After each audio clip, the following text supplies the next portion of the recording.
हैं, सिलेक्टर की टाइप्स कितनी होती हैं, कलर प्रॉपर्टी क्या होती है, and colour system and text properties. आज के लेक्चर में हम ये पढ़ेंगे, ठीक है। तो सबसे पहले हमारे पास CSS क्या होती है। CSS के अबाउट आपको ऐसे सर ने क्लियरली बता दिया था कि क्या है, लेकिन मैं थोड़ा सा इंट्रो दूँगी फिर। CSS हमारे पास स्टाइलिंग एक ऐसी लैंग्वेज है जो हम स्टाइलिंग के लिए यूज़ करते हैं। अब स्टाइलिंग कैसे, HTML हम लोग यूज़ करते हैं एक अपने वेबसाइट का स्ट्रक्चर बनाने के लिए। अब वो हमने स्ट्रक्चर बना लिया, अपने स्ट्रक्चर की जब हम स्टाइलिंग करते हैं तो उसके लिए हम यूज़ करते हैं CSS। तो CSS जस्ट हमारे पास स्टाइलिंग के लिए यूज़ होती है। जैसे हमारे पास एक घर होता है, अगर हम ईंटों का सिर्फ एक घर बना लें, अब उसमें जो पेंट करना है, हमने पेंट वगैरह करना हो, डेकोरेशन करनी हो, वो सब हम पेंट वगैरह से करेंगे। तो वैसे ही जब हम अगर वेब पेज बनाते हैं कोई, अगर उसके हमने डिज़ाइनिंग करनी है तो डेकोरेशन वगैरह करनी है, तो उसके लिए हम यूज़ करेंगे CSS, ठीक है। तो CSS की हमारे पास 3 तरह की टाइप्स होती है। टाइप्स का मतलब ये है कि हम CSS को 3 तरह से लिख सकते हैं।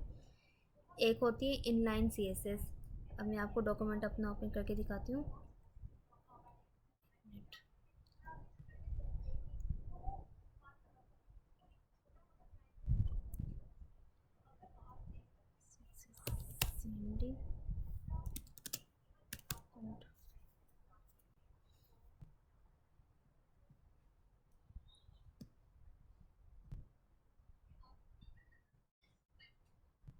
ये सब आप लोग पढ़ चुके हैं, ठीक है। सबसे पहले हमने एक टाइप पढ़ी कि CSS की एक टाइप होती है इनलाइन CSS, यानी कि अगर हम कोई भी अपना बॉडी के अंदर लिखते हैं, बॉडी के अंदर हम टैग्स वगैरह यूज़ करते हैं, उसके अंदर जो हम CSS यूज़ करते हैं उसे हम कहते हैं इनलाइन CSS। जैसे अगर मैंने लिखा एक टैग बनाया H1 का, H1 में मैं लिखूँगी हेलो वर्ल्ड।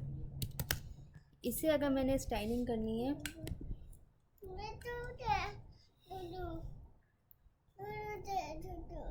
जोया इधर देख ला यार, चली सबाई नु दूध क्यों नहीं दे देंदी, मेरी क्लास डिस्टर्ब हो रही है। इन्हें मेरे को मंगे आके ये ले पकड़ जाके दे दे इनु।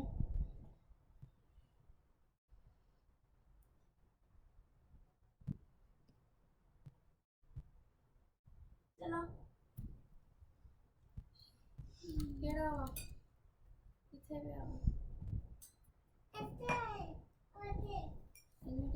अब हमने हेलो वर्ड लिखा, इसकी हमने स्टाइलिंग करनी है। अब स्टाइलिंग हम इसकी 3 तरह से कर सकते हैं। सबसे पहले हम अगर इस टैग के अंदर अगर हम स्टाइल का टैग यूज़ करके CSS लिखते हैं, जैसे मैं अगर इसका लिखती हूँ कि कलर इसका हो जाए कलर इसका ब्लू हो जाए, तो इसका कलर ब्लू हो जाएगा। तो ये हो गई इनलाइन CSS, यानी कि हम कोई भी टैग लिखेंगे अपनी बॉडी के अंदर, उसके अंदर हम अगर डिज़ाइनिंग कर रहे हैं तो वो हमारे पास इनलाइन CSS हो जाएगी। फिर दूसरी CSS हमारे पास होती है इंटरनल CSS। अब इंटरनल CSS का मतलब होता है फाइल के अंदर अगर हम स्टाइल का टैग यूज़ करके CSS लिखें, जैसे स्टाइल का टैग हमने यूज़ किया और इसके अंदर अगर हम CSS लिखें अपनी, ये मैं कर देती हूँ कैंसिल। यहाँ पे हम करते हैं, यहाँ पे हमारे पास है H1 और फिर मैं यहाँ पे अगर स्टाइलिंग करती हूँ, स्टाइलिंग मैंने की इसकी कलर मैंने इसका रख दिया रेड, तो एक हमारे पास CSS हो जाती है इस तरह की। एक सेकेंड, ये देखें एक हो गई ये टाइप, यानी हम इस तरह से भी स्टाइलिंग कर सकते हैं। ये हमारे पास सेकंड मेथड हो गया। और थर्ड मेथड हमारे पास आ जाता है एक्सटर्नल CSS। एक्सटर्नल CSS का मतलब होता है हम अलग से एक फ़ाइल बनाएं, उस फाइल का लिंक हम अपनी इस HTML फाइल के अंदर दे दें। जैसे अगर मैं इसी फाइल के अंदर एक और अलग से फ़ाइल बनाती हूँ style.css के नाम से। अब CSS हमारे पास एक एक्सटेंशन है, जैसे HTML हमारे पास HTML की फ़ाइल के लिए एक्सटेंशन होती है HTML, वैसे ही CSS की अगर हमने फ़ाइल बनानी हो एक्सटर्नल तो हम उसके लिए एक्सटेंशन यूज़ करते हैं CSS। तो हमने यहाँ पर यूज़ की CSS। अब यहाँ पे हम इसकी स्टाइलिंग करेंगे। H1 टैग का नाम मैंने दिया और इसके अंदर मैं लिख दूँगी कलर मेरा हो जाएगा ग्रीन। तो ये कलर यहाँ पे मैंने इसे लिंक नहीं करवाया। अब यहाँ पे हमें इस फाइल को लिंक करवाना पड़ेगा। अब ये लिंक हमारे पास, ये फ़ाइल हमारी कौन सी फ़ाइल हमारी है, CSS की फ़ाइल। तो हम लिंक CSS की फ़ाइल लिखेंगे और स्टाइल फाइल को हम HRF में, यहाँ पे मैंने स्टाइल CSS ऑटो पर खुद से आ गया क्योंकि यहाँ पे मैंने फ़ाइल भी इसकी वैसे स्टाइल ही दी है। अगर आप इसका कोई और नाम लिखेंगे तो यहाँ पे आपको नाम लिखना पड़ेगा, ठीक है। तो यहाँ पे हमने यहाँ पे फाइल लिंक करवा दी। अपनी लिंक करवाने के बाद यहाँ पे हमारे पास स्टाइलिंग इसकी चेंज हो गई, यानी कलर इसका आ गया ग्रीन। तो 3 तरह की टाइप्स होती हैं CSS की। अब सबसे जो प्रोफेशनल वे होता है CSS लिखने का वो होता है एक्सटर्नल CSS।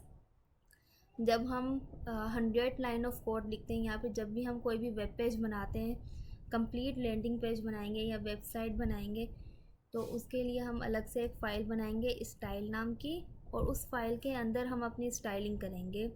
कभी भी इनलाइन CSS आप लोग मतलब कोशिश कीजिए, अवॉइड कीजिएगा कि आप इनलाइन CSS यूज़ करें, क्योंकि इनलाइन CSS में होता है आपने 100 ऑफ कोड लिखा, अब उसमें आपने यहाँ पे जैसे हेलो वर्ल्ड है, यहाँ पे तो सिर्फ एक ही कोड आपने एक ही टैग लिखा हुआ है, लेकिन अगर आप पूरी एक वेबसाइट बना रहे हो तो उसमें बहुत सारे टैग्स यूज़ होंगे, और यही आप हर एक में इनलाइन CSS दे रहे हैं। जब आपको कोई भी CSS चेंज करनी पड़ेगी फिर आप परेशान हो जाएंगे कि हम कहाँ पे कौन सी लाइन में चेंज करें, तो उसके लिए हम यूज़ करते हैं फ़ाइल ही यूज़ करते हैं। तो प्रोफेशनल जो वे है वो अलग से एक्सटर्नल फाइल यूज़ करने का ही प्रोफेशनल वे होता है। तो जब भी आप फाइल बनाएं कोशिश कीजिएगा या तो एक्सटर्नल फाइल बनाएं या तो आप स्टाइल का टैग यूज़ करके इंटरनल CSS लिखें, ठीक है। यहाँ तक क्लियर है सब? तो ये हमारे पास टाइप्स होगी CSS की, 3 टाइप्स हो गई। उसके बाद आता है CSS सिलेक्टर। अब सिलेक्टर क्या होता है? A CSS selector is use to select the HTML elements you want to style. अगर हमने किसी भी एलिमेंट को स्टाइल देना हो तो उसके लिए हम उस एलिमेंट को हम सिलेक्ट करते हैं, सिलेक्ट करके फिर उस पर हम स्टाइलिंग करते हैं। जैसे मैंने यहाँ पे लिखा H1 टैग मैंने लिखा, मैंने H1 को स्टाइल करना, H1 के एलिमेंट को स्टाइल करना था, तो यहाँ पर मैंने क्या सिलेक्ट किया? H1 लिखा, तो H1 हमारे पास क्या हो गया? सिलेक्टर हो गया। H1 से हमने सिलेक्ट किया कि इस H1 का जो कलर ग्रीन हो जाए, तो उसका कलर ग्रीन हो गया, ठीक है। ये हो गया हमारे पास सिलेक्टर्स। अब सिलेक्टर्स की भी हमारे पास टाइप्स आती हैं कि हम 4 तरह से अपने एलिमेंट्स को सिलेक्ट कर सकते हैं, या अपनी स्टाइलिंग के लिए जो भी हम कोड लिखते हैं, हम उनके जो टैग्स लिखते हैं, हम टैग्स को सिलेक्ट करके उनकी स्टाइलिंग कर सकते हैं। सबसे पहला जो आता है वो होता है यूनिवर्सल सिलेक्टर। अब यूनिवर्सल सिलेक्टर ये होता है कि अगर मैंने यहाँ पे लिखा हुआ है बॉडी के अंदर मैंने H1 लिखा हेलो वर्ल्ड, और यहाँ पे मैंने P लिख दिया, P के अंदर भी मैंने हेलो वर्ल्ड लिख दिया, ठीक है। और यहाँ पे मैंने अगर एक और P लगा लो, एक और P लगा लिया मैंने यहाँ पर भी चलो मैंने हेलो वर्ल्ड ही लिख दिया, ठीक है। अब ये कंप्लीट एक फ़ाइल बन गई। अब मैं ये चाहती हूँ कि जितना भी ये लाइन ऑफ कोड है इन सब की CSS चेंज हो जाए, बजाय इसके कि मैं एक एक टैग को लेकर उसकी स्टाइलिंग करूं। मैं ये चाहती हूँ कि जितनी भी ये मैंने टैग्स बनाए हैं, बॉडी के अंदर कोड लिखा है, उन सब में चेंजिंग आ जाए। तो उन सब में चेंजिंग लाने के लिए मैं क्या करूँगी? यहाँ पर यूनिवर्सल सिलेक्टर का यूज़ करूँगी। मैंने स्टैटिक लिखा, स्टैटिक के बाद अब यहाँ पे मैं इन सब की कौन सी स्टाइलिंग चेंज करना चाहती हूँ। मैं इन सब की हाइट और विड्थ देना चाहती हूँ, या मैं इन सब का कलर चेंज करना चाहती हूँ, या मैं इन सब के साथ कोई भी किसी भी तरह की स्टाइलिंग करनी होगी, या मैं इन सब का फ़ॉन्ट साइज़ चेंज करना चाहती हूँ। जैसे अगर मैंने पूरी एक वेबसाइट बनाई है, उस वेबसाइट के अंदर जितनी भी मैं टेक्स्ट लिखूँगी, अब मुझे सबके टेक्स्ट का एक ही फ़ॉन्ट चाहिए, तो मैं अलग अलग टैग का यूज़ करके सबके फ़ॉन्ट चेंज करने के बजाय क्या करूँगी? यूनिवर्सल सिलेक्टर का यूज़ करके उसी के अंदर मैं उसका फ़ॉन्ट चेंज कर दूँगी एक ही लाइन में। जब यूनिवर्सल का सिलेक्टर यूज़ करूँगी तो वो पूरे वेब पेज में वो हमारी चेंजिंग हो जाएगी। जैसे यहाँ पर अगर मैं लिखती हूँ कलर मैंने लिख दिया रेड, और यूनिवर्सल सिलेक्टर है तो ये हो जाएगा रेड। देखें ये सब रेड हो गया। बजाय इसके मैं H1 लिखूँ, P अलग से लिखूँ, फिर मैं अलग से P लिखूँ, मैंने एक ही बार यूज़ किया कलर रेड, तो ये कलर रेड हो गया।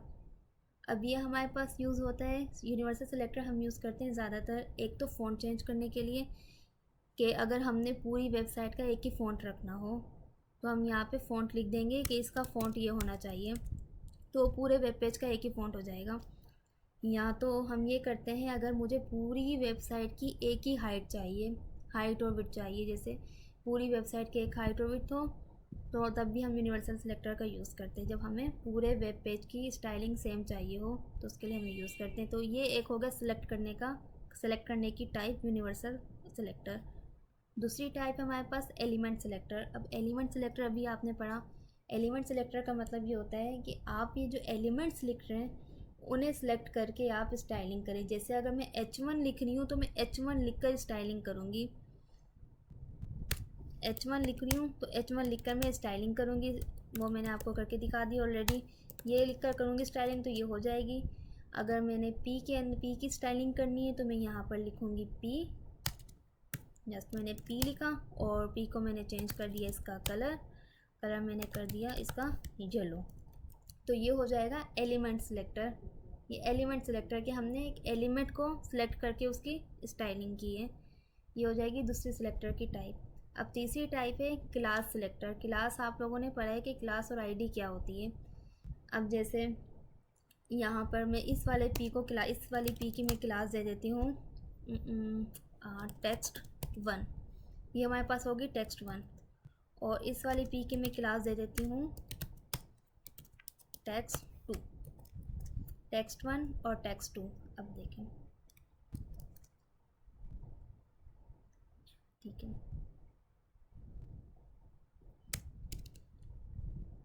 डॉट लगाऊंगी क्योंकि क्लास है हमारे पास। क्लास को सिलेक्ट करने के लिए हम डॉट यूज़ करते हैं। और text1 का मैं कलर देना चाहती हूँ, कलर मैंने दे दिया ग्रीन। तो ये ग्रीन हो जाएगा। अब जो text1 है सिर्फ उसका कलर चेंज हुआ है, text2 का कलर चेंज नहीं हुआ यहाँ पर, क्योंकि यहाँ पे मैंने एलिमेंट को सिलेक्ट नहीं किया। अगर यहीं पे मैं text1 की जगह P लिखती तो मेरे पास जितने भी P थे पूरे डॉक्यूमेंट में, जितने भी P होंगे उन सब, जितने भी पैराग्राफ टैग होंगे सब के कलर चेंज हो जाएगी। लेकिन मैं चाहती हूँ कि मेरा जो वेब पेज है उसमें हेडिंग का कलर अलग हो, ऊपर वाले पैराग्राफ का कलर अलग हो, नीचे वाले पैराग्राफ का कलर अलग हो। इसके अलावा जो फुटर में या उससे नीचे जो पैराग्राफ है उन सब के कलर्स अलग अलग हों। तो मैं उन सबको मैं क्लास दे दूँगी कि क्लास से मैं सिलेक्ट कर सकूँ कि इसका कलर ये होना चाहिए और इस वाली क्लास का कलर या इस वाले टैग का कलर ये होना चाहिए। तो मैंने text1 यूज़ किया तो कलर सिर्फ ग्रीन हो गया उसका। जब मैं text2 यूज़ करूँगी, यहाँ पे मैं text2 यूज़ कर दूँगी और text2 में यहाँ पे मैं इसका कलर दे देती हूँ ब्लू या ब्लू वॉयलेट दे देती हूँ। तो ये हो जाएगा ब्लू वॉयलेट कलर इसका। तो ये हमारे पास थर्ड टाइप हो गई एलिमेंट को सिलेक्ट जो है वो सिलेक्ट करने की।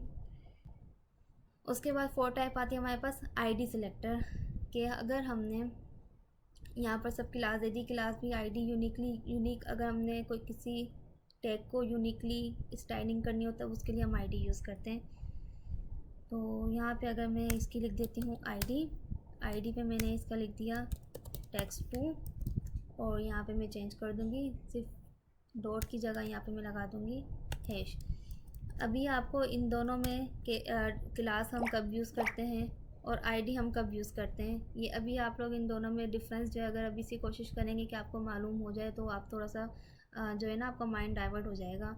वक्त के साथ साथ जब आप वेब पेज कंप्लीट बनाना स्टार्ट करेंगे तब आपको इनका यूज़ अच्छे से समझ आएगा कि क्लास हम कब यूज़ करते हैं और आईडी हम कब यूज़ करते हैं। इन दोनों के यूज़ आपको तब सही से समझ में आएंगे कि किस किस टाइम हम आईडी यूज़ कर रहे होते हैं और किस किस टाइम हम क्लास यूज़ कर रहे होते हैं। तो ये हमारे पास सिर्फ 4 सेलेक्टर्स थे जिन्हें हम यूज़ करके वेब पे स्टाइलिंग करते हैं। तो यूनिवर्सल सिलेक्टर भी हो गया, एलिमेंट सिलेक्टर, क्लास सिलेक्टर और आईडी सिलेक्टर। अब उसके बाद हमारे पास आ जाती है कलर प्रॉपर्टी के। अगर अब हमारे पास देखिए प्रॉपर्टीज़ जो हैं, जब हम कलर चेंज करते हैं तो कलर हमारे पास 2 तरह के चेंज होते हैं। हमारे पास बेसिकली जो वेब पेज होता है एक कंप्लीट, मैं अब कैसे बताऊँ, चलिए यहाँ पर हमारे पास नहीं, हमारे पास जो एक कंप्लीट वेब पेज होता है। अब वेब पेज के एक वेब पेज होता है बैकग्राउंड, जैसे एक वाइट ब्लैक बोर्ड हो गया। जब जो क्लासरूम में एक ब्लैक बोर्ड होता है, अब ब्लैक बोर्ड होता है, ब्लैक बोर्ड के ऊपर हम टेक्स्ट लिखते हैं। अगर हमने कुछ भी लिखना हो हम उस ब्लैक बोर्ड के ऊपर लिख रहे होते हैं। वैसे जो हमारी जो वेब पेज होता है, एक वेब पेज का कलर होता है बैकग्राउंड, और बैकग्राउंड के ऊपर जो हमारे पास लिखे हुए होते हैं एलिमेंट्स आते हैं, जैसे टेक्स्ट हो गया, इमेजेस हो गई, और भी जितनी भी प्रॉपर्टीज एलिमेंट्स वगैरह हम यूज़ कर रहे होते हैं वो सब चीज़ें होगी, तो वो हमारे पास कहलाती है फोरग्राउंड। और जो बैकग्राउंड होता है हमारे पास बैकग्राउंड होता है। तो वैसे हमारे पास वेब पेज में एक होता है फोरग्राउंड और एक होता है बैकग्राउंड।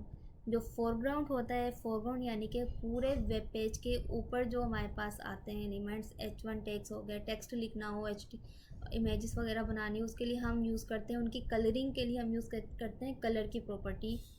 कलर यूज़ करते हैं। और अगर बैकग्राउंड की प्रॉपर्टी देनी है, अगर बैकग्राउंड का कलर चेंज करना हो हमने, तो हम यूज़ करते हैं बैकग्राउंड प्रॉपर्टी। तो यहाँ पर हमारे पास सिंपल है, मैंने यहाँ पर यूज़ की है। यहाँ पे अगर मुझे बैकग्राउंड की प्रॉपर्टी चेंज करनी हो इस पूरे एलिमेंट, ये हमारे पास एक तरह का वेब पेज है। इसका अभी बाय डिफ़ॉल्ट हमारे पास ब्राउज़र का जो वेब पेज होता है वो वाइट होता है, लेकिन जब हम वेबसाइट बनाते हैं तो इनका बैकग्राउंड हम खुद से डिसाइड करते हैं कि क्या होना चाहिए, कलरफुल होना चाहिए या नहीं होना चाहिए। तो अब इसका अगर हम बैकग्राउंड देना चाहें तो यहाँ पर मैं पूरी बॉडी का बैकग्राउंड देना चाहती हूँ, क्योंकि एक बॉडी के अंदर हमारी पूरा टेक्स्ट लिखा हुआ है, पूरा जो है हमारे पास ये टैग लिखे हुए हैं। तो मैं क्या करूँगी, बॉडी को बैकग्राउंड दे दूँगी। यहाँ पे हम बॉडी लिखेंगे, बॉडी मैंने सेलेक्ट की। अब बॉडी का बैकग्राउंड क्या होना चाहिए, बैकग्राउंड कलर मैं यहाँ पे चूज़ कर लूँगी। यहाँ पे अगर मैं देती हूँ ब्लैक, ये देखें ये हो गया ब्लैक कलर, ये बैकग्राउंड कलर हो गया। और ये जो कलर है ये हमारे पास हो जाएंगे फोरग्राउंड कलर, यानी कि आगे वाले कलर्स। यहाँ तक क्लियर है सबको?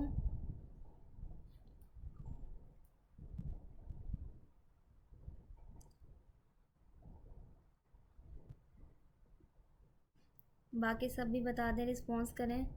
आप लोग काइंडली रिस्पॉन्स कर लिया करें अगर कुछ पूछा जाए आप लोगों से तो। इरमा एंड बाकी आप सब भी।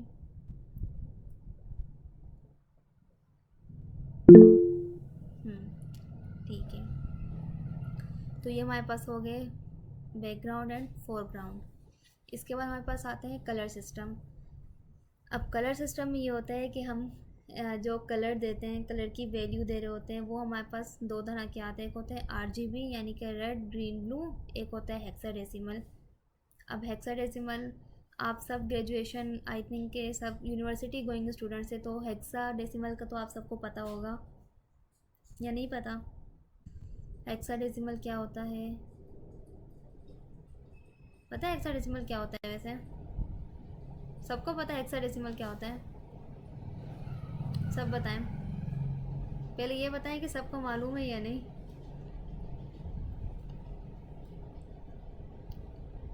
जल्दी जल्दी टाइप करें।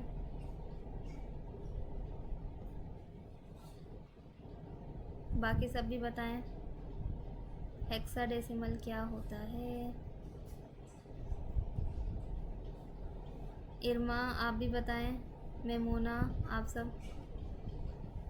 अच्छा, डेसिमल नंबर्स पढ़े आप लोगों ने? डेसिमल नंबर मैथ्स में मैथ्स में नंबर्स का तो आपको पता है ना, ठीक है? मैथ्स में नंबर्स का पता है आपको, नंबर्स होते हैं, ठीक है? अब नंबर्स की कैटेगरी होती है, नंबर्स की कैटेगरीज हमारे पास होती हैं।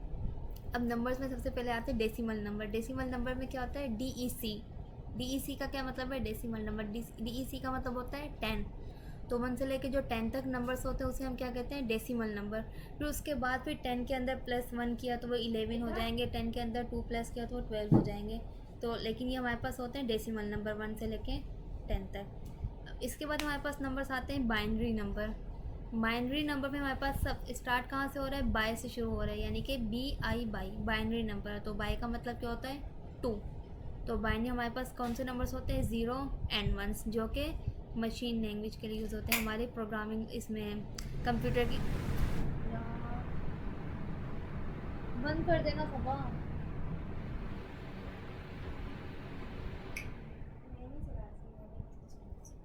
बाय हमारे पास 2 होते हैं, 0 एंड 1 हमारे कंप्यूटर की जो लैंग्वेज है। बाय डिफ़ॉल्ट हमारे पास कंप्यूटर की जो लैंग्वेज, कंप्यूटर हमारी बाइनरी लैंग्वेज समझता है ना, 0 एंड 1 की लैंग्वेज ही समझता है।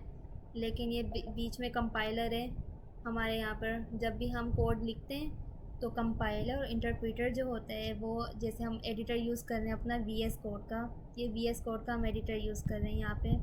अब मैंने H1 लिखा, बॉडी का टैग लिखा, ये सब चीज़ें लिखी हैं,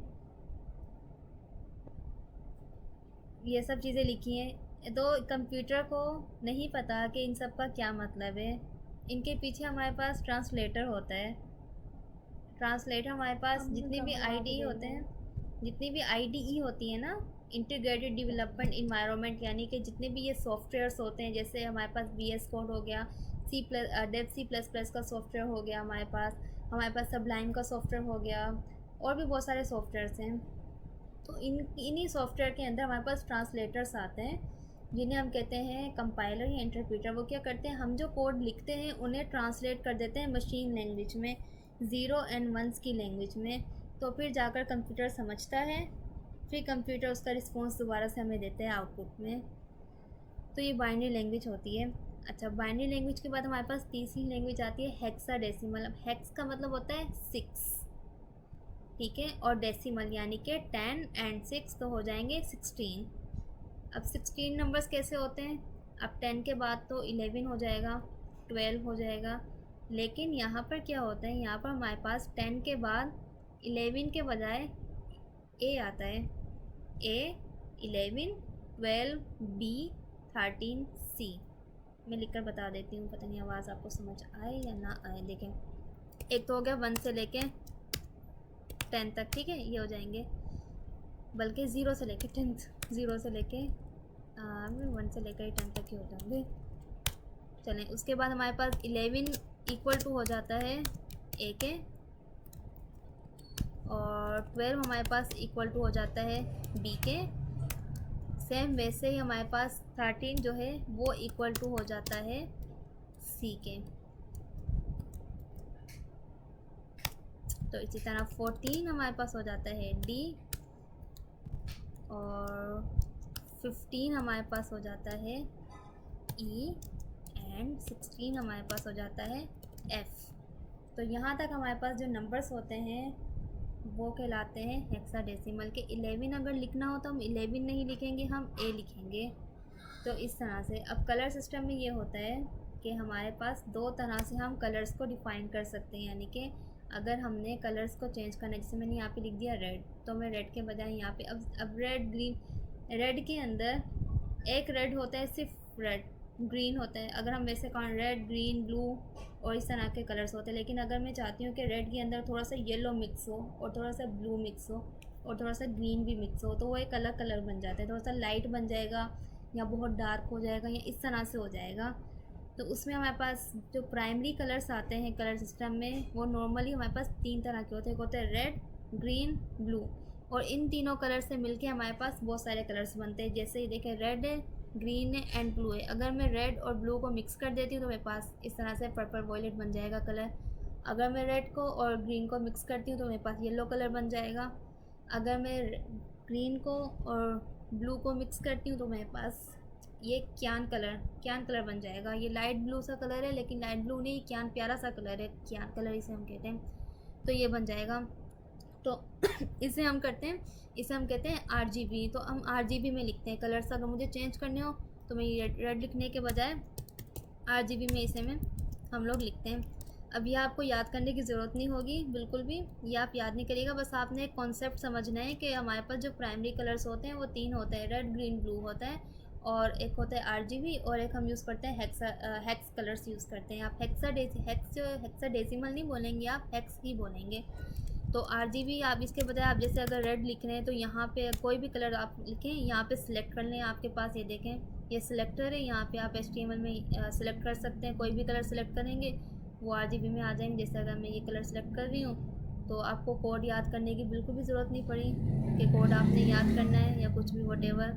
ये आ गया हमारे पास RGB कलर्स। तो ये RGB कलर से जस्ट आपने कॉन्सेप्ट आपको पता होना चाहिए, याद आपने कुछ भी नहीं करना है यहाँ पे कलर्स में। अब यहाँ पर हो जाएंगे हेक्स कलर्स। अब हेक्स कलर्स कौन से होते हैं, यहाँ पे जो हमारे पास डिजिट्स में आते हैं इस तरह से। जैसे कलर हैश लगाकर आगे जो कलर्स आप लिखें, जैसे अगर मैं हैश लगाती हूँ तो हैश लगाने के बाद अगर मैं एफ बल के लिख दूँ खाली, तो ये कौन सा कलर बन जाएगा, हमारे पास वाइट कलर बन जाएगा। लेकिन अगर मैंने कलर चेंज करना है, ये देखा, अगर मैंने ये कलर चेंज करना है तो हमारे पास ये कौन से कलर होंगे, ये हो जाएगा हमारे पास बिल्कुल डार्क, कौन सा कलर है ये, बिल्कुल डार्क ब्राउन कलर है, डार्क ब्राउन कलर है। लेकिन इसका कोड क्या है, 1F0606। देखिए यहाँ पे F आ रहा है, F यानी कि 16 नंबर है। तो 1 से लेकर 10 तक नंबर होंगे, और 10 के बाद 11 के बजाय A हो जाएगा, या B हो जाएगा, या C, D, E, F तक होंगे, F के बाद नहीं होंगे। तो ये कलर हमारे पास इस तरह से हम डिफ़ाइन कर सकते हैं। अगर आपको कलर्स यहाँ पे अगर आपके सिलेक्ट करें और यहाँ से आपको समझ में ना आए, कलर पिकर एक तो यहाँ पर भी मिल जाता है कलर पिकर, और दूसरा आप अपने इंटरनेट पे जाएं, इंटरनेट पे भी कलर्स आपको मिल जाएंगे। जैसे अगर आप जाते हैं यहाँ पर और यहाँ पे आप सिलेक्ट कर लें कलर पिकर। तो कलर पिकर भी आपको मिल जाएंगे, ये देखें।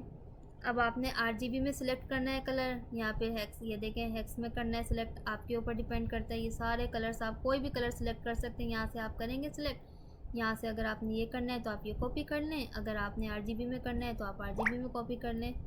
तो ये तरीका होता है। आपको कलर्स के नाम जो है वो याद रखने की ज़रूरत नहीं होती। एक ये चीज़ हो गई। दूसरी मैं आपको एक्सटेंशन बताती हूँ।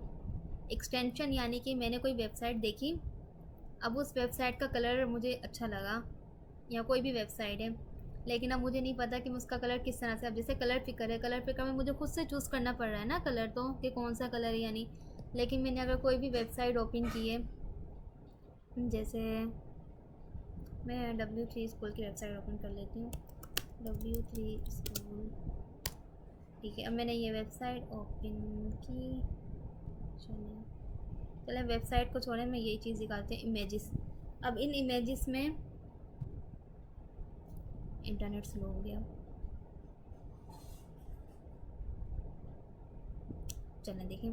अब इन इमेजेस में मुझे ये वाला कलर पसंद आया, ये लगा लें, जैसे ये वाला कलर मुझे पसंद है, जहाँ पे रिसोर्सेज लिखा हुआ है ना, मुझे ये कलर पसंद आया। अब ये कलर मैं खुद से तो नहीं बना सकती, मतलब कि कलर पिकर में जाकर अगर मुझे ये कलर अपना, ये वाला कलर मुझे अपनी वेबसाइट में यूज़ करना है, तो मैं यहाँ से किस तरह से कलर ये वाला सिलेक्ट करूँगी। जैसे मुझे पता है ये ब्लू के अंदर है, जैसे इस वाले ब्लू के अंदर होगा, ये यहाँ पे इस वाले ब्लू के अंदर, तो मैं यहाँ से बजाय इसके कि मैं यहाँ से सिलेक्ट करूँ और मुझे मुश्किल हो, मैं चाहती हूँ कि मुझे यही वाला सेम कलर चाहिए। तो इसके लिए मैं एक्सटेंशन अपनी एक इंस्टॉल कर सकती हूँ अपने ब्राउज़र के अंदर। अब एक्सटेंशन का मुझे बता दें किस किस को पता है या किस किस को नहीं पता। एक्सटेंशन हम जो, चलें ठीक है, मैं इसके लिए एक्सटेंशन आपको बता देती हूँ। अगर कोई भी कलर हमने सेलेक्ट करना हो तो हम क्रोम में जाकर सिंपली एक एक्सटेंशन जो है वो इंस्टॉल कर देते हैं। जैसे मैं इंस्टॉल करूँगी, यहाँ से जाकर एक्सटेंशन, ये हमारे पास एक्सटेंशंस आ जाएंगी। मैं एक्सटेंशंस ओपन करूँगी, विजिट क्रोम, यहाँ पे सर्च करनी है मुझे कौन सी, कलर ज़िला, कलर ज़िला, ये एक्सटेंशन हमें इंस्टॉल करनी है। ये एक्सटेंशन आप इंस्टॉल कर लें, कलर ज़िला नाम की। जस्ट आपने करना है add to Chrome, add to Chrome करेंगे और ये आपके क्रोम में ऐड हो जाएगी। बस ये थोड़ा सा टाइम लगेगा, ये हो गई इंस्टॉल होने वाली है, बस हो जाएगी, हो गई इंस्टॉल, ठीक है, ओके हो गया। ये देखें अब ये ऐड हो गया हमारे पास यहाँ पर। अब मैं इसे अपने ब्राउज़र में, चलिए मैं इसे पिन कर देती हूँ, हो गई इंस्टॉल।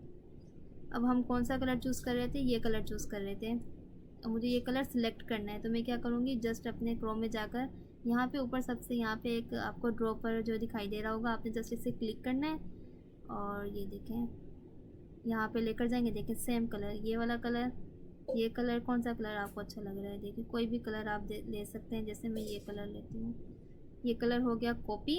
ये देखिए इसका हेक्स कोड जो है वो हमारे पास कॉपी हो गया, और कॉपी होने के बाद मैं इसका सिंपली यहाँ पर जो है वो पेस्ट कर दूँगी जस्ट, तो ये हमारे पास कलर आ गया, ये देखें। तो ये होता है कलर ज़िला नाम की एक्सटेंशन होती है जो हम यूज़ कर सकते हैं, ये बहुत काम आती है। क्लियर है यहाँ तक?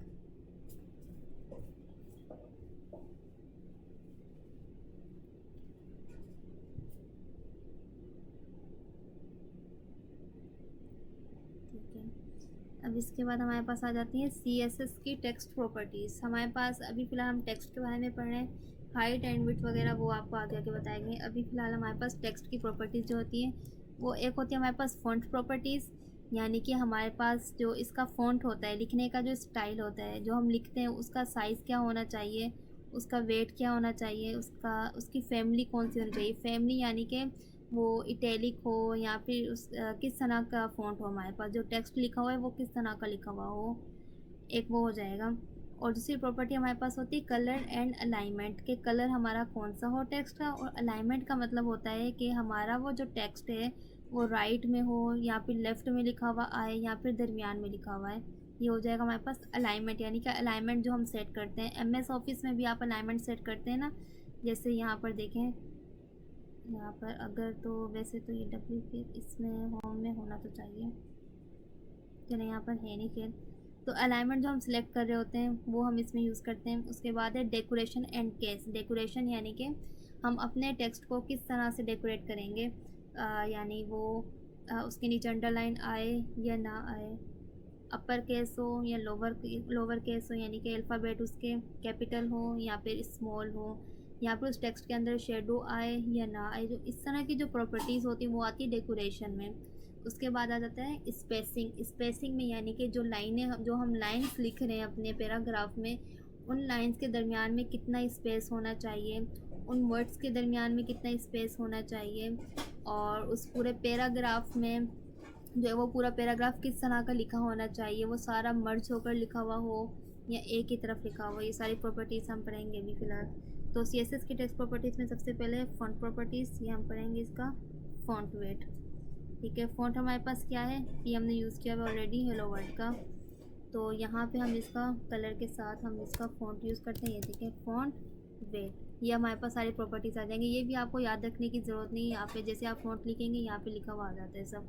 जस्ट आपको इनके बारे में नो हाउ होनी चाहिए कि कौन सी प्रॉपर्टी हम कब यूज़ करते हैं। तो फ़ॉन्ट वेट है, यानी ये फ़ॉन्ट बारीक लिखा हुआ हो या मोटा लिखा हुआ हो या किस तरह से हो। तो ये हमारे पास नंबर्स आते हैं 100 से लेके 900 तक। उसके बाद हमारे पास बोल्ड हो जाता है। बोल्ड, पहले हम बोल्ड, मैं आपको बोल्ड का बता देती हूँ। ये हमारे पास बोल्ड हो जाएंगे। ठीक है, ये बोल्ड हो गया। Text one, text one, text one, हमारे पास बल्कि मैं इन सब का कलर है ना, टेक्स्ट वन के बजाय मैं लिख देती हूँ पी। इसका कलर मैं कर देती हूँ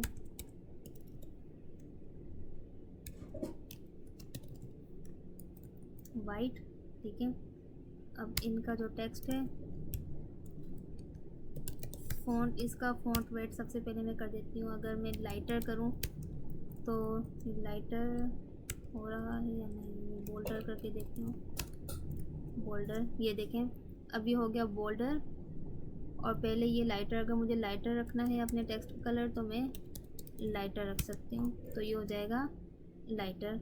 चलो मैं आपको ना ज़्यादा लिख कर दिखाती हूँ टेक्स्ट, अभी ये कम है फिलहाल। 3 मिनट 10, इससे आपको सही समझ आएगा। तो हमारे पास लाइटर है, अगर मैं यहाँ पे 200 कर देती हूँ तो इस तरह से हो जाएगा। अगर मैं यहाँ पे 900 कर देती हूँ तो ये बोल्ड हो जाएगा। तो ये प्रॉपर्टीज़ हमारे पास आ जाती है फ़ॉन्ट वेट में।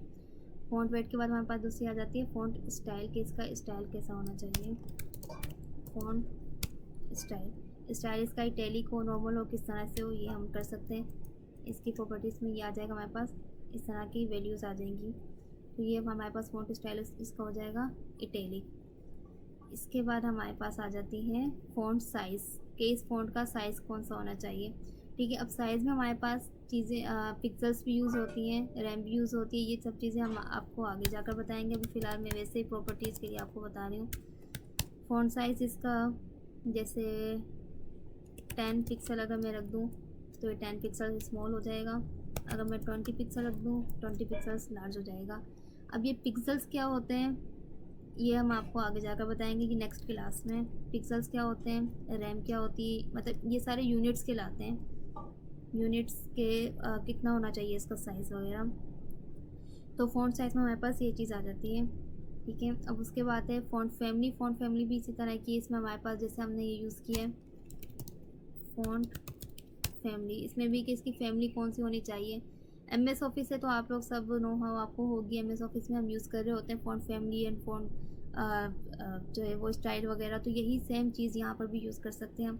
इसकी फ़ॉन्ट फैमिली अगर हम ये रोमन यूज़ करें, ठीक है, तो कुछ इस तरह से। सेकेंड इटैलिक है ना, इसकी अगर मैं फ़ॉन्ट फैमिली यूज़ करती हूँ, रियल नहीं, ये देखिए इस तरह की उसकी इसकी चेंज होगी फ़ॉन्ट फैमिली। तो ये हमारे पास आ जाती है फ़ॉन्ट प्रॉपर्टीज़। उसके बाद है कलर एंड अलाइनमेंट। कलर आपने अभी पढ़ा, अलाइनमेंट पढ़नी है आपने। अब इसमें हम अलाइनमेंट देखेंगे। टेक्स्ट अलाइन, अलाइनमेंट की प्रॉपर्टी हमारे पास होती है टेक्स्ट अलाइन, कि हमारे पास इस टेक्स्ट की अलाइनमेंट किस तरह से होने चाहिए, कि हमारे पास ये टेक्स्ट लेफ़्ट पे लिखा हुआ हो या राइट पे लिखा हुआ आए या सेंटर में लिखा हुआ हो। जैसे अभी फ़िलहाल ये दरमियान में मैं ये चाहती हूँ कि ये मेरा टेक्स्ट जो है वो राइट पे आ जाए, तो ये राइट की तरफ चला गया, ये देखें सारा टेक्स्ट राइट की तरफ मूव हो गया। लेकिन अगर मैं ये चाहती हूँ कि मेरा ये टेक्स्ट जो है वो आ जाए लेफ़्ट की तरफ, टेक्स्ट अलाइन लेफ़्ट, तो ये लेफ़्ट में आ जाएगा। अगर मैं चाहती हूँ कि ये मेरा टेक्स्ट जो है वो सेंटर में आ जाए, टेक्स्ट अलाइन सेंटर में, तो ये मेरे पास सेंटर में आ जाएगा। ये हमारे पास टेक्स्ट की प्रॉपर्टीज़ हैं। अब इस चीज़ को मैं आपको और इजी करके बता देती हूँ। अगर आपको जैसे अब फिर मैं आपको PDF वैसे शेयर कर दूँगी, लेकिन अगर फिर भी आपने और प्रॉपर्टीज़ अगर देखनी हो, फ़ॉन्ट प्रॉपर्टीज़ या फिर इस तरह की, तो आप जस्ट गूगल पे जाइएगा और यहाँ पे आप कोई भी प्रॉपर्टी अगर आपको देखनी हो, आप लिखिएगा MD, लेकिन ये वेबसाइट इस डॉक्यूमेंट में कंप्लीट प्रॉपर्टीज़ का लिखा हुआ होता है। CSS की हो या HTML हो, जावास्क्रिप्ट हो, कोई भी प्रोग्रामिंग लैंग्वेज के अबाउट आपको पढ़ना हो, रीड करना हो, तो आप MDN के डॉक्यूमेंट पे जा सकते हैं। इसमें एक्सप्लेन बहुत अच्छे से किया होता है। तो आपने यहाँ पे MDN किसकी प्रॉपर्टीज़ पढ़नी है, टेक्स्ट की प्रॉपर्टीज़ पढ़नी है, जैसे टेक्स्ट की प्रॉपर्टीज़, ठीक है। तो यहाँ पे हमारे पास टेक्स्ट की प्रॉपर्टीज़ आ जाएंगी सारी, या CSS M टेक्स्ट MDN।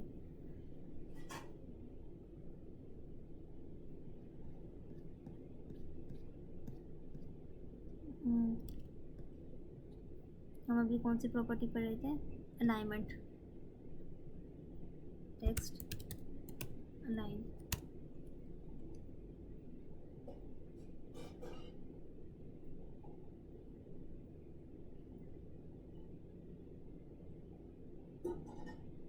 ये रहा टेक्स्ट अलाइन। हमने यहाँ पे पढ़ा स्टार्ट की, तो ये स्टार्ट में होगा। अगर हम एंड करेंगे सारा टेक्स्ट एंड में चला जाएगा, सेंटर करेंगे सारा टेक्स्ट सेंटर में आ जाएगा, जस्टिफाई करेंगे वो जस्टिफाई हो जाएगा, यानी कि एक ही उसकी जो होगी लेफ़्ट और राइट दोनों में बराबर बराबर आ जाएगा। तो ये हमारे पास इस तरह से प्रॉपर्टीज़ आती हैं। इसके बाद हमारे पास तीसरी है decoration and case. Decoration, text decoration के टेक्स्ट किस तरह से डेकोरेट हो, उसमें हमारे पास कौन कौन सी प्रॉपर्टीज़ हैं, text decoration and text transform.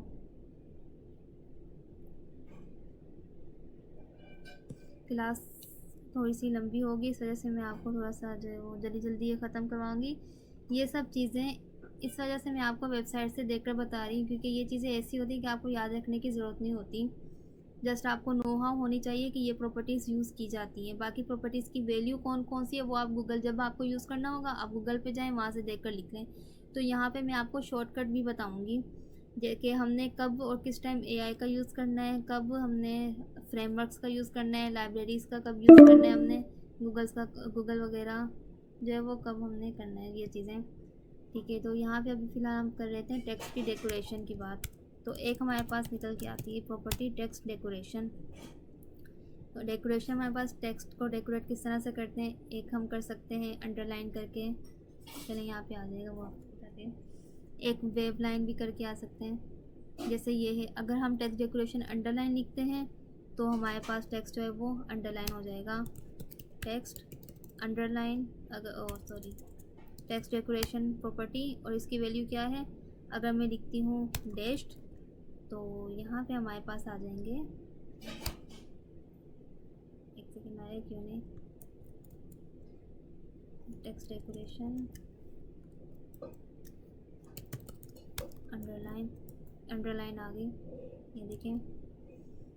तो इस तरह से अगर मैं लिखती हूँ अंडरलाइन डॉटेड, तो हमारे पास डॉटेड में आ जाएगा। अगर मैं लिखती हूँ text decoration underline dotted red, तो रेड में आ जाएगा। अगर मैं लिखती हूँ ग्रीन वेवी, जैसे अगर मैं यहाँ पे लिख देती हूँ अंडरलाइन ग्रीन, तो यहाँ पे मेरे पास इसकी अंडरलाइन आ जाएगी ग्रीन कलर की। अगर मैं लिखती हूँ underline green wavy underline, green wavy underline, तो हमारे पास आ जाएगी वेव्स में, ये देखें ये आ जाएगी वेव्स में। ठीक है। तो इस तरह की टेक्स्ट की डेकोरेशन की बहुत मल्टीपल प्रॉपर्टीज़ है, ये आप एक्सप्लोर कीजिएगा। और वैसे मैं प्रैक्टिस क्वेश्चंस दूंगी, उसमें आप ये सब यूज़ करेंगे फिर। तो इन सब में हम यूज़ करेंगे ये टेक्स्ट डेकोरेशन, आप यूज़ कर सकते हैं। उसके बाद हमारे पास आ जाता है टेक्स्ट ट्रांसफॉर्म। ट्रांसफॉर्म का मतलब होता है कि अगर कैपिटल है तो स्मॉल हो जाए, या स्मॉल करना है या कैपिटल करना है, तो उसके लिए हम यूज़ करते हैं टेक्स्ट ट्रांसफॉर्म का। जैसे अगर मैं यहाँ पे यूज़ करूँगी टेक्स्ट ट्रांसफॉर्म हमने किस में करना है, कैपिटलाइज करना है या लोअर केस करना है। कैपिटल या कैपिटलाइज मतलब कि कैपिटलाइज करती हूँ मैं तो ये सब कैपिटल लेटर्स में आ जाएंगे। अगर मैं लोअर करूँगी तो ये सब जो है वो लोअर केस में आ जाएंगे।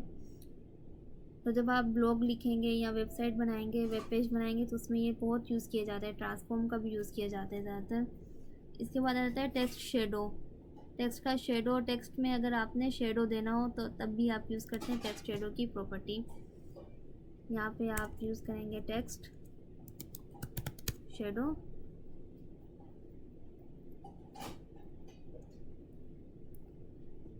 टेक्स्ट का शेडो किस तरह से होना चाहिए वो आप डिफ़ाइन करेंगे यहाँ पर। जैसे अगर टेक्स्ट का शेडो मैं इस तरह से देती हूँ 1 पिक्सल्स, यहाँ पे ये देखें, अगर मैं पिंक देती हूँ तो आप देखें टेक्स्ट के इर्द गिर्द जो है वो पिंक कलर का हल्का सा शेडो है। अगर मैं देती हूँ यहाँ पर इस तरह से लिखती हूँ तो ये आ जाएंगे, इस तरह से शेडो हो जाएगा। बाकी ये पिक्सल्स क्या होते हैं अगेन मैं यही कहूँगी, आपको आगे जाकर बता दूँगी क्या होता है। ठीक है, 1 पिक्सल्स टॉप से, बॉटम से, लेफ़्ट से एंड राइट से, जो हमारे पास 4 तरह की प्रॉपर्टीज़ होती हैं। ये मैं कह रही हूँ कि 1 पिक्सल हो जाए हमारे पास टॉप बॉटम, ये देखिए टॉप बॉटम लेफ़्ट राइट सारे चारों तरफ एक जैसा शेडो आ रहा है। ये बल्कि आपका असाइनमेंट है, आपने टेक्स्ट शेडो का पढ़ना है, उससे आप पढ़िएगा कि टेक्स्ट शेडो क्या होता है। इसमें हम ये 4 तरह की प्रॉपर्टीज़ क्यों लिख रहे हैं ये आप सबने पढ़ के आना है।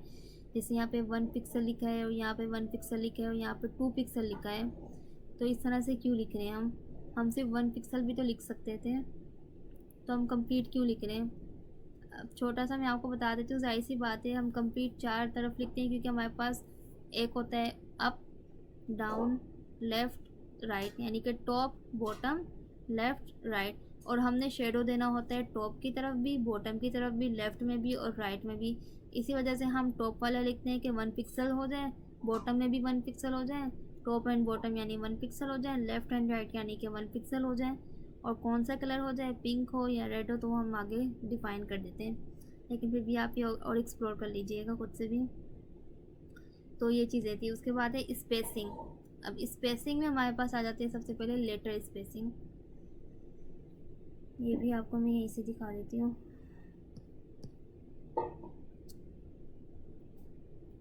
टेक्स्ट की spacing, space space space space space,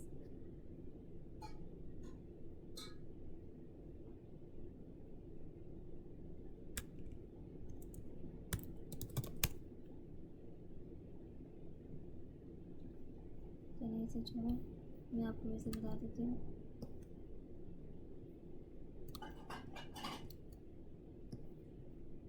हो जाएगा हमारे पास, और दूसरा हमारे पास एडिटर हो जाएगा। ठीक है, अब जैसे फॉर एग्जांपल यहाँ पे अभी फिर छोटा सा मैंने पैराग्राफ लिखा हुआ है, अगर मैं इसे बड़ा कर देती हूँ लॉरेम, यहाँ पे मैं कर देती हूँ 100। ठीक है, अब इस तरह से आ गया। अभी आप देखें किस तरह से एक दूसरे में जुड़े हुए लाइनें जो है ना इनकी, ये देखिए लाइनें जो एक के नीचे एक लाइन आ रही, किस तरह से जुड़े हुए। और मैं चाहती हूँ कि इनमें थोड़ा थोड़ा स्पेस आ जाए इन सब लाइन्स में, तो मैं क्या करूँगी, मैं कहूँगी लाइन हाइट, कि लाइन की हाइट कितनी होनी चाहिए 1.5, तो ये 1.5 इस तरह से हो जाएगी। अगर मैं करती हूँ 2.5 तो 2.5 इस तरह से इसकी लाइन की हाइट हो जाएगी। ठीक ही हो जाएगी लाइन हाइट की प्रॉपर्टी। और अगर मैं इसकी करती हूँ, और कौन सी दूसरी कौन सी प्रॉपर्टी यहाँ पे लिखी हुई है, लेटर स्पेसिंग की। लेटर स्पेसिंग की कौन सी होनी चाहिए, नॉर्मल अगर मैं करती हूँ तो नॉर्मल इतनी होगी, अगर मैं इसकी कर देती हूँ 1.2 तो इतनी हो जाएगी 1.1। अच्छा, इसमें फ़र्क क्यों नहीं पड़ रहा, 0.1,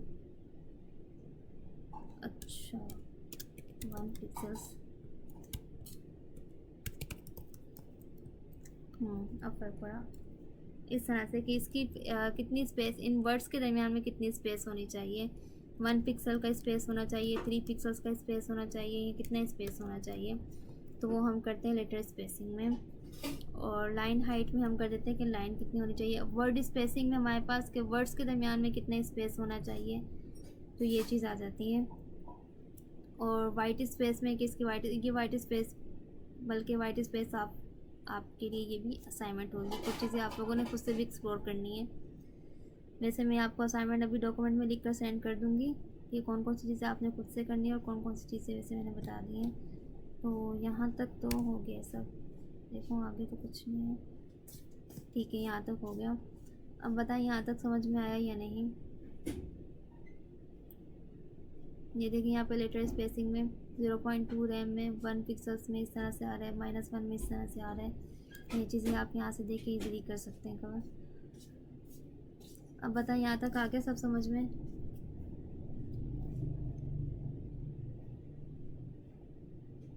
कोई क्वेश्चन?